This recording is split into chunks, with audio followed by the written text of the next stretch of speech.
सनातन वैदिक संस्कृति में प्रत्येक प्राणी की मृत्यु के बाद उसके अंतिम संस्कार का उल्लेख मिलता है।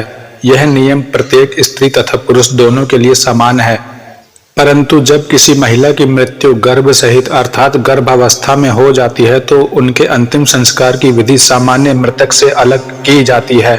इस विषय में गरुड़ पुराण में 10वें अध्याय में विस्तार से बताया गया है। जब कोई महिला गर्भ सहित अर्थात गर्भावस्था में होती है तो उसके शरीर में एक नहीं दो आत्माओं का वास होता है, एक महिला स्वयं और दूसरा गर्भस्थ शिशु की। इस स्थिति में महिला की यदि मृत्यु हो जाती है तो सबसे पहले बच्चे को महिला के पेट से चीर कर निकाल लेना चाहिए, क्योंकि माता की मृत्यु के बाद उसके गर्भस्थ शिशु की भी कुछ समय में मृत्यु हो जाती है। इसका कारण है शिशु के प्राण माता के प्राण से जुड़े होते हैं। गर्भवती स्त्री की मृत्यु यदि तुरंत हुई हो तो संभव है कि उसके बच्चे में जीवन हो। अगर बच्चा जीवित बचता है तो उसका पालन पोषण परिवार के अन्य बच्चों की तरह ही किया जाना चाहिए, और यदि बच्चा मृत निकले तो उसके अंतिम संस्कार की विधि का वर्णन गरुड़ पुराण में बिल्कुल स्पष्ट मिलता है। मृत गर्भवती स्त्री का अंतिम संस्कार गरुड़ पुराण में वर्णित क्रियाकलापों का पालन करते हुए करना चाहिए। एक निश्चित अवस्था के बाद मनुष्य का उपनयन संस्कार किया जाता है। जिनका उपनयन संस्कार हो जाता है उनका अंतिम संस्कार विधि विधान से करना चाहिए। स्त्रियों का उपनयन संस्कार नहीं होता, बल्कि विवाह को ही उपनयन संस्कार के तुल्य मान लिया जाता है, जिस कारण से स्त्री का दाह संस्कार करने का विधान है। अतः किसी भी स्त्री की मृत्यु के बाद शय्यादान, गोदान, घटदान आदि अष्ट महादानों का विधान है।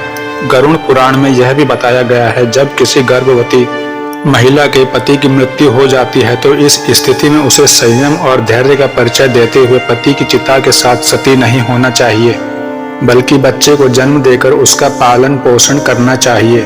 गरुड़ पुराण में यह भी बताया गया है कि नवजात शिशु अर्थात अल्प आयु में मृत्यु को प्राप्त होने वाले जीव जिन्होंने अभी कुछ भी अधर्म नहीं किया होता है, ऐसे जीवों के मरने पर उनकी अंतिम क्रिया भी कम होनी चाहिए। इसलिए उनके अंतिम संस्कार में दाह संस्कार करने का विधान नहीं है।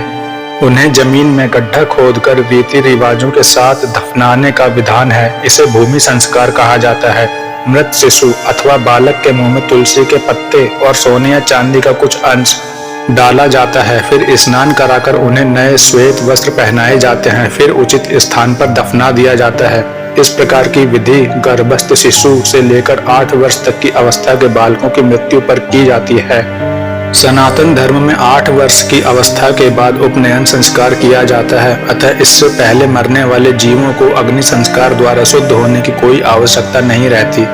हिंदू धर्म में प्रचलित पौराणिक मान्यताओं के अनुसार अंतिम संस्कार वास्तव में शरीर से अलग होने का एक रूप है। जब शरीर को जला दिया जाता है तो आत्मा का शरीर के प्रति लगाव समाप्त हो जाता है और वह अपने कर्मों के अनुसार स्वर्ग अथवा नरक की यात्रा पर आगे बढ़ता है। सर्वथा निष्पाप होने के कारण हिंदू धर्म में नवजात शिशुओं, संतों और पवित्र पुरुषों को उनकी मृत्यु के बाद दफनाया अथवा समाधि दी जाती है। गरुड़ पुराण में गर्भवती महिला की मृत्यु के बाद गर्भ से निकले मृत नवजात शिशु को दूध में बहाने की बात भी कही गई है।